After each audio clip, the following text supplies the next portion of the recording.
Montreal. You are very lovely. But you do have a bit of a homelessness problem. And it's not what it sounds like. I got a story for you. This one, because they tell you that with homelessness, you can't give them money because who's to say that they're not going to buy drugs or alcohol with it? So the logical assumption would be to buy them some food. So this one time I walked into a Provigo, and there was this man who appeared to be around my age and homeless. He said to the woman in front of me, "Hey, could you get me an avocado? I'm really hungry." And she didn't reply, so I assumed he wasn't getting his avocado. And I felt bad for him, because you have to be at a pretty low point in your life to be getting denied an avocado. So I thought, okay, well, if he's hungry, I might as well get him something filling, like this ham and Swiss cheese sandwich. So I pick up the sandwich, then I rush through the store, get the shampoo I went in for, rush to the checkout, praying to God that he was still there, because I don't want to eat this white bread sandwich by myself. And I left the store, and he was just pulling away on his bike, so I quickly tapped him on the shoulder before he left. Yeah, he had a bike. It's like the homeless have upgraded or something. So I tapped him on the shoulder. I said, "Hey, you must be hungry. Do you want this ham and Swiss sandwich?" And he stared at the sandwich, and he looked at me, and he said, "That's nice of you, but I'm a vegetarian, so I don't help out the homeless anymore."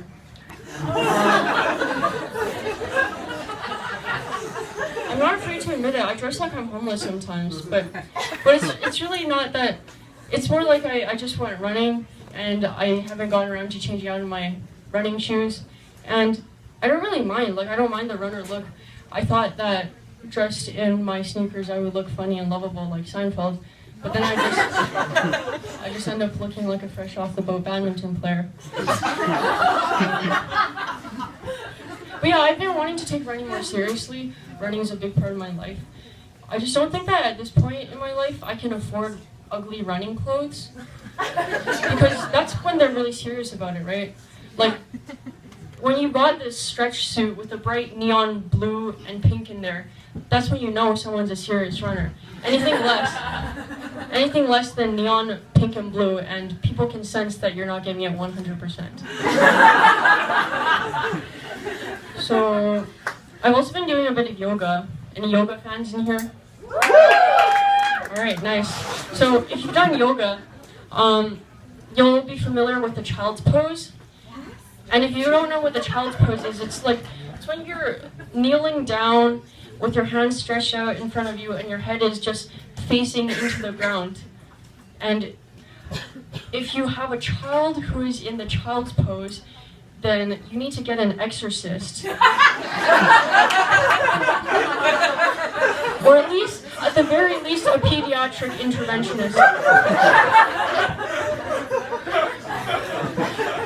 So, how long has little Bobby been lying in this unnaturally limp position with his head facing down into the ground? Around 20 minutes after he hollered, "Hail Satan," you say. Or you're gonna want to call the other guy.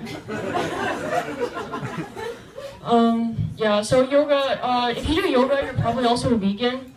And we all know how annoying it is when you're buying your tofu and you read the label, it says, "may contain milk." Or, any label that says, "may contain any ingredient," just gives me trust issues. Because if you're the manufacturer, you made this from scratch, you intentionally put every ingredient in there, how can you have any uncertainty whatsoever as to what you put into your product? Where would this ambiguity come from? Oh yeah, we had this breastfeeding cow, and she was just rampaging through the headquarters. There was no stopping her. Milk and everything. She broke out of the ropes.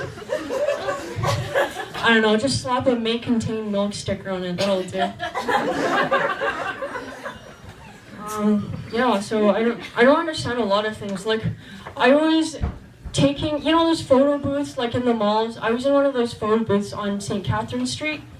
I already took my pictures and everything, and I was, going through the phase where you get to choose out your decorations, the borders, and little captions on it, "I love you," "best friends forever," happy faces. And I saw this one caption that really caught my eye. It said, "Friends with benefits." I've never had a friends with benefits, so I'm not gonna judge. But honestly speaking, I can't think of when having this labeled would be a great idea. Like, what are you gonna do with this picture? Just plaster it on your dorm room wall? Are you gonna carry it around in your wallet with you as proof of your friendship with benefits? Like, oh hey Steve, looks like you and Sarah are working on this group project together. Sure sounds like you're friends with disadvantages. Well actually, I have proof right here, and it shows quite the contrary.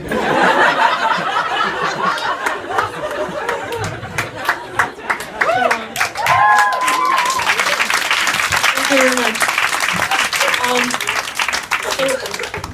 Old people don't care about the environment. And if you find someone who does, if you find an old person who cares about the environment, that's when you know they're genuinely a good person. My mom cares about the environment. If she was a superhero, she'd probably be an Enviro woman.